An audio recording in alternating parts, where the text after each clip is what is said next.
இயேசுவை நேசிப்பவர்கள் பைபிளை வாசிப்பார்கள். இந்த சேனலை பின்பற்றினால் ஓராண்டில் வேதாகமத்தை வாசித்து முடித்து விடலாம். ஃபாலோ பண்ணுங்க, சப்ஸ்கிரைப் பண்ணுங்க. நியாயாதிபதிகள் 11ஆம் அதிகாரம். கீலேயாத்தியனான யெப்தா பலத்த பராக்கிரமசாலியாயிருந்தான். அவன் பரஸ்திரியின் குமாரன். கிலெயாத் அவனை பெற்றான். கிலெயாத்தின் மனைவியும் அவனுக்கு குமாரர்களை பெற்றாள்.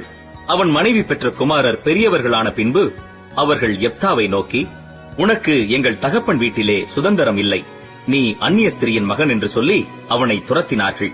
அப்பொழுது யெப்தா தன் சகோதரரை விட்டு ஓடிப்போய் தோப் தேசத்திலே குடியிருந்தான்.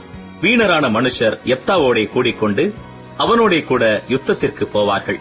சில நாளைக்கு பின்பு அம்மோன் புத்திரர் இஸ்ரவேலின் மேல் யுத்தம் பண்ணினார்கள். அவர்கள் இஸ்ரவேலின் மேல் யுத்தம் பண்ணும்போது கீலேயாத்தின் மூப்பர் யெப்தாவை தோப் தேசத்திலிருந்து அழைத்து வரப்போய் யெப்தாவை நோக்கி, நீ வந்து நாங்கள் அம்மோன் புத்திரரோடு யுத்தம் பண்ண எங்கள் சேனாபதியாயிருக்க வேண்டும் என்றார்கள். அதற்கு யெப்தா கீலேயாத்தின் மூப்பரை பார்த்து, நீங்கள் அல்லவா என்னை பகைத்து என் தகப்பன் வீட்டிலிருந்து என்னை துரத்தினவர்கள்? இப்பொழுது உங்களுக்கு ஆபத்து நேரிட்டிருக்கிற சமயத்தில் நீங்கள் என்னிடத்தில் ஏன் வருகிறீர்கள் என்றான்.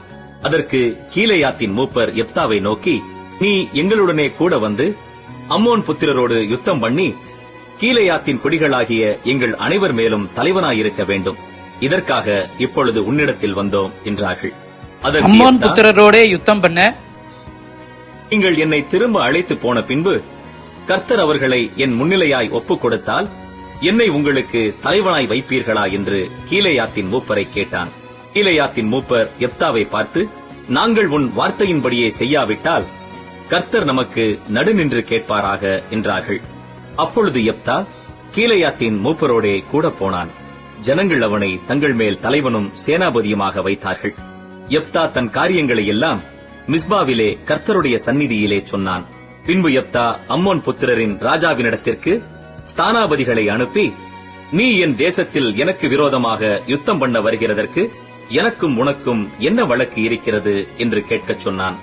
அம்மோன் புத்திரரின் ராஜா யெப்தாவின் ஸ்தானாபதிகளை நோக்கி, இஸ்ரவேலர் எகிப்திலிருந்து வருகிறபோது அர்னோன் துவக்கி யாபோக் மட்டும் யோர்தான் மட்டும் இருக்கிற என் தேசத்தை கட்டிக்கொண்டார்களே, இப்பொழுது அதை எனக்கு சமாதானமாய் திரும்ப கொடுத்துவிட வேண்டும் என்று சொல்லுங்கள் என்றான்.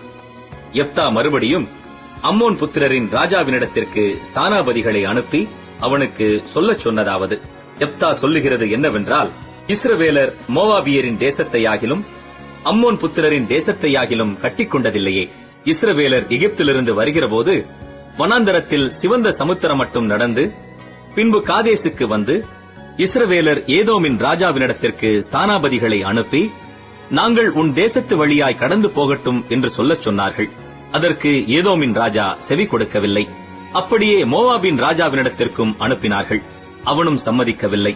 ஆதலால் இஸ்ரவேலர் காதேசிலே தரித்திருந்து பின்பு வனாந்தர வழியாய் நடந்து ஏதோம் தேசத்தையும் மோவாப் தேசத்தையும் சுற்றி போய் மோவாபின் தேசத்திற்கு கிழக்கே வந்து மோவாபின் எல்லைக்குள் பிரவேசியாமல் மோவாபின் எல்லையான அர்னோன் நதிக்கு அப்பாலே பாளையம் இறங்கினார்கள். அப்பொழுது இஸ்ரவேலர் எஸ்போனில் ஆளுகிற சீகோன் என்னும் எமோரியரின் ராஜாவினிடத்திற்கு ஸ்தானாபதிகளை அனுப்பி, நாங்கள் உன் தேசத்து வழியாய் எங்கள் ஸ்தானத்திற்கு கடந்து போக இடங்கொடு என்று சொல்லச் சொன்னார்கள். சீகோன் இஸ்ரவேலரை நம்பாததினால் தன் எல்லையை கடந்து போகிறதற்கு இடம் கொடாமல் தன் ஜனங்களை எல்லாம் கூட்டி யாகாசிலே பாளையம் இறங்கி இஸ்ரவேலரோடே யுத்தம் பண்ணினான். அப்பொழுது இஸ்ரவேலின் தேவனாகிய கர்த்தர் சீகோனையும் அவனுடைய எல்லா ஜனங்களையும் இஸ்ரவேலரின் கையில் ஒப்புக் கொடுத்தார். அவர்களை முறிய அடித்தார்கள். அப்படியே இஸ்ரவேலர் அந்த தேசத்திலே குடியிருந்த எமோரியரின் சீமையை எல்லாம் பிடித்து அர்னோன் துவக்கி யாபோக் மட்டும் வனாந்தரம் துவக்கி யோர்தான் மட்டும் இருக்கிற எமோரியரின் எல்லையை எல்லாம் சுதந்திரமாய் கட்டிக்கொண்டார்கள். இப்படி இஸ்ரவேலின் தேவனாகிய கர்த்தர் எமோரியரை தம்முடைய ஜனமாகிய இஸ்ரவேலுக்கு முன்பாக துரத்தியிருக்க நீர் அந்த தேசத்தை கட்டிக்கொள்ள தகுமா? உம்முடைய தேவனாகிய காமோஸ் உமக்கு முன்பாக துரத்துகிறவர்களின் தேசத்தை நீர் கட்டிக்கொள்ள மாட்டீரோ? அப்படியே எங்கள் தேவனாகிய கர்த்தர் எங்களுக்கு முன்பாக துரத்துகிறவர்களின் தேசத்தை எல்லாம் நாங்களும் கட்டிக்கொள்ளுகிறோம். மேலும் சிப்போரின் குமாரனாகிய பாலாக் என்னும் மோவாபின் ராஜாவை பார்க்கிலும் உமக்கு அதிக நியாயம் உண்டோ? அவன் இஸ்ரவேலோடே எப்போதாகிலும் வழக்காடினானா? எப்போதாகிலும் அவர்களுக்கு விரோதமாக யுத்தம் பண்ணினானா? இஸ்ரவேலர் எஸ்போனிலும் அதன் கிராமங்களிலும், ஆரோவேரிலும் அதன் கிராமங்களிலும், அர்னோன் நதியர்கான எல்லா ஊர்களிலும் 300 வருஷம் குடியிருக்கையில் இவ்வளவு காலமாய் நீங்கள் அதை திருப்பிக் கொள்ளாதே போனதென்ன? நான் உமக்கு விரோதமாய் குற்றம் செய்யவில்லை. நீர் எனக்கு விரோதமாய் யுத்தம் பண்ணுகிறதினால் நீர்தான் எனக்கு அநியாயம் செய்கிறீர். நியாயாதிபதியாகிய கர்த்தர் இன்று இஸ்ரவேல் புத்திரருக்கும் அம்மோன் புத்திரருக்கும் நடுநின்று நியாயம் தீர்க்க கடவர் என்று சொல்லி அனுப்பினான். ஆனாலும் அம்மோன் புத்திரரின் ராஜா தனக்கு யெப்தா சொல்லி அனுப்பின வார்த்தைகளுக்கு செவி கொடாதே போனான். அப்பொழுது கர்த்தருடைய ஆவி யெப்தாவின் மேல் இறங்கினார். அவன் கீலேயாத்தையும் மனாசே நாட்டையும் கடந்து போய் கீலேயாத்தில் இருக்கிற மிஸ்பாவுக்கு வந்து அங்கே இருந்து அம்மோன் புத்திரருக்கு விரோதமாக போனான். அப்பொழுது யெப்தா கர்த்தருக்கு ஒரு பொருத்தனையை பண்ணி, தேவரீர் அம்மோன் புத்திரரை என் கையில் ஒப்புக் கொடுக்கவே ஒப்புக் கொடுத்தால், நான் அம்மோன் புத்திரரிடத்திலிருந்து சமாதானத்தோட திரும்பி வரும்போது என் வீட்டு வாசற்படியிலிருந்து எனக்கு எதிர்கொண்டு வருவது எதுவோ அது கர்த்தருக்கு உரியதாகும். அதை சர்வாங்க தகன பலியாக செலுத்துவேன் என்றான். யெப்தா அம்மோன் புத்திரரின் மேல் யுத்தம் பண்ண அவர்களுக்கு விரோதமாய் புறப்பட்டு போனான். கர்த்தர் அவர்களை அவன் கையில் ஒப்புக் கொடுத்தார். அவன் அவர்களை ஆரோவேர் துவக்கி மின்னித்திற்கு போக மட்டும் திராட்சத் தோட்டத்து நிலங்கள் வரைக்கும் மகா சங்காரமாய் முறிய அடித்து 20 பட்டணங்களை பிடித்தான். இப்படி அம்மோன் புத்திரர் இஸ்ரவேல் புத்திரருக்கு முன்பாக தாழ்த்தப்பட்டார்கள். யெப்தா மிஸ்பாவில் இருக்கிற தன் வீட்டுக்கு வருகிற போது, இதோ அவன் குமாரத்தி தம்புரு வாசித்து நடனம் செய்து அவனுக்கு எதிர்கொண்டு வந்தாள். அவள் அவனுக்கு ஒரே பிள்ளையானவள். அவளை அல்லாமல் அவனுக்கு குமாரனும் இல்லை, குமாரத்தியும் இல்லை. அவன் அவளை கண்டவுடனே தன் வஸ்திரங்களை கிழித்துக் கொண்டு, ஐயோ என் மகளே, என்னை மிகவும் மனமடியவும் கலங்கவும் பண்ணுகிறாய். நான் கர்த்தரை நோக்கி என் வாயை திறந்து சொல்லிவிட்டேன், அதை நான் மாற்றக்கூடாது என்றான். அப்பொழுது அவள், என் தகப்பனே, நீர் கர்த்தரை நோக்கி உம்முடைய வாயை திறந்து பேசினீர் அல்லவோ? அம்மோன் புத்திரராகிய உம்முடைய சத்துருக்களுக்கு நீதியை சரிக்கட்டும் ஜெயத்தை கர்த்தர் உமக்கு கட்டளையிட்டபடியினால் உம்முடைய வாயிலிருந்து புறப்பட்டபடியே எனக்குச் செய்யும் என்றாள்.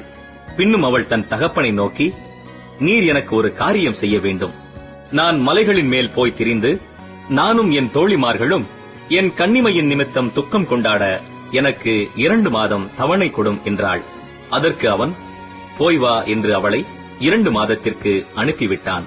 அவள் தன் தோழிமார்களோடும் கூட போய் தன் கன்னிமையின் நிமித்தம் மலைகளின் மேல் துக்கம் கொண்டாடி 2 மாதம் முடிந்த பின்பு தன் தகப்பனிடத்திற்கு திரும்பி வந்தாள். அப்பொழுது அவன் பண்ணியிருந்த தன் பொருத்தனையின்படி அவளுக்குச் செய்தான். அவள் புருஷனை அறியாதிருந்தாள். இது நிமித்தம் இஸ்ரவேலின் குமாரத்திகள் வருஷம் தோறும் போய் 4 நாள் கீலேயாத்தியனான யெப்தாவின் குமாரத்தியை குறித்து புலம்புவது இஸ்ரவேலிலே வழக்கமாயிற்று. நியாயாதிபதிகள் 12ஆம் அதிகாரம். எப்பிராயிம் மனுஷர் ஏகமாய் கூடி வடக்கே புறப்பட்டு போய் யெப்தாவை நோக்கி, நீ எங்களை உன்னோடே கூட வரும்படி அழைப்பியாமல் அம்மோன் புத்திரர் மேல் யுத்தம் பண்ண போனதென்ன? உன் வீட்டையும் உன்னையும் கூட அக்கினியால் சுட்டு போடுவோம் என்றார்கள். அதற்கு யெப்தா, எனக்கும் என் ஜனத்திற்கும் அம்மோன் புத்திரரோடே பெரிய வழக்கு இருக்கும்போது நான் உங்களை கூப்பிட்டேன். நீங்கள் என்னை அவர்கள் கைக்கு நீங்களாக்கி ரட்சிக்கவில்லை. நீங்கள் என்னை ரட்சிக்கவில்லை என்று நான் கண்டபோது நான் என் ஜீவனை என் கையிலே பிடித்துக் கொண்டு அம்மோன் புத்திரருக்கு விரோதமாய் போனேன். கர்த்தர் அவர்களை என் கையில் ஒப்புக் கொடுத்தார். இப்படி இருக்க நீங்கள் என்மேல் யுத்தம் பண்ண இன்று என்னிடத்திற்கு வரவேண்டியது என்ன என்று சொன்னான். பின்பு யெப்தா கீலேயாத் மனுஷரையெல்லாம் கூட்டி எப்பிராயீமரோடு யுத்தம் பண்ணினான். எப்பிராயீமுக்கும் மனாசேக்கும் நடுவே குடியிருக்கிற கீலேயாத்தியரான நீங்கள் எப்பிராயீமை விட்டு ஓடிப்போனவர்கள் என்று எப்பிராயீமர் சொன்னபடியினால் கீலேயாத் மனுஷர் அவர்களை முறிய அடித்தார்கள். கீலேயாத்தியர் எப்பிராயீமருக்கு முந்தி யோர்தானின் துறைகளை பிடித்தார்கள். அப்பொழுது எப்பிராயீமரிலே தப்பினவர்களில் யாராவது வந்து நான் அக்கரைக்கு போகட்டும் என்று சொல்லும்போது கீலேயாத் மனுஷர், நீ எப்பிராயீமனா என்று அவனை கேட்பார்கள்.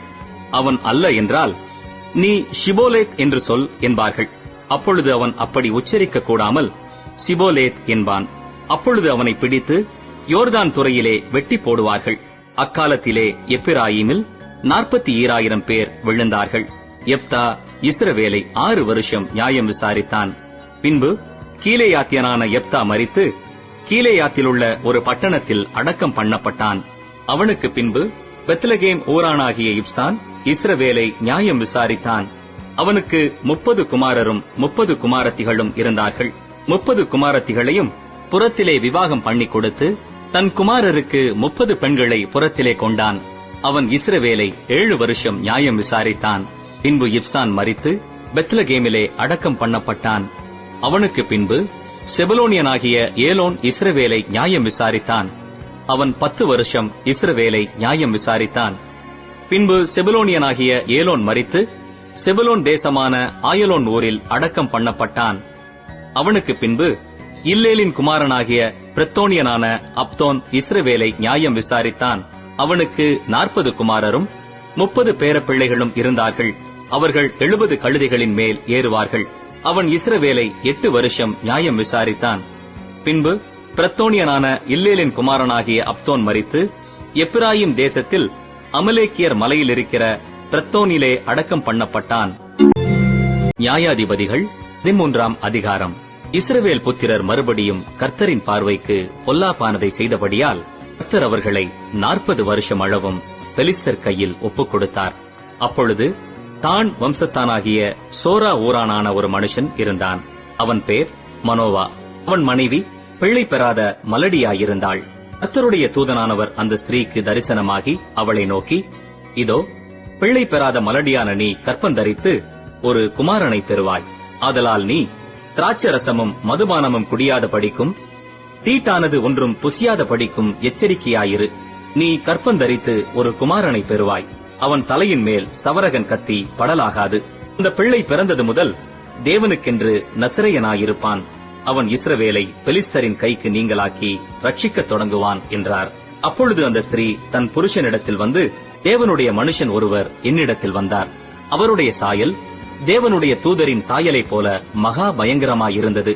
எங்கே இருந்து வந்தீர் என்று நான் அவரிடத்தில் கேட்கவில்லை. அவர் தம்முடைய நாமத்தை எனக்கு சொல்லவும் இல்லை. அவர் என்னை நோக்கி, இதோ நீ கற்பந்தரித்து ஒரு குமாரனை பெறுவாய். ஆதலால் நீ திராட்சரசமும் மதுபானமும் குடியாமலும் தீட்டானது ஒன்றும் புசியாமலும் இரு. அந்த பிள்ளை பிறந்தது முதல் தன் மரண நாள் மட்டும் தேவனுக்கென்று நசரேயனாயிருப்பான் என்று சொன்னார் என்றாள். அப்பொழுது மனோவா கர்த்தரை நோக்கி விண்ணப்பம் பண்ணி, ஆ என் ஆண்டவரே, நீர் அனுப்பின தேவனுடைய மனுஷன் மறுபடியும் ஒரு விசை எங்களிடத்தில் வந்து பிறக்கப் போகிற பிள்ளைக்காக நாங்கள் செய்ய வேண்டியதை எங்களுக்கு கற்பிப்பாராக என்று வேண்டிக் கொண்டான். தேவன் மனோவாவின் சத்தத்துக்கு செவி கொடுத்தார். அந்த ஸ்திரீ வயல்வெளியில் இருக்கும்போது தேவனுடைய தூதனானவர் திரும்பவும் அவளிடத்தில் வந்தார். அப்பொழுது அவள் புருஷனாகிய மனோவா அவளோடே இருக்கவில்லை. ஆகையால் அந்த ஸ்திரீ சீக்கிரமாய் ஓடி, இதோ அன்று என்னிடத்தில் வந்தவர் எனக்கு தரிசனமானார் என்று தன் புருஷனுக்கு அறிவித்தாள். அப்பொழுது மனோவா எழுந்திருந்து தன் மனைவியின் பின்னாலே போய் அவரிடத்துக்கு வந்து, இந்த ஸ்திரீயோடே பேசினவர் நீர்தானா என்று அவரிடத்தில் கேட்டான்.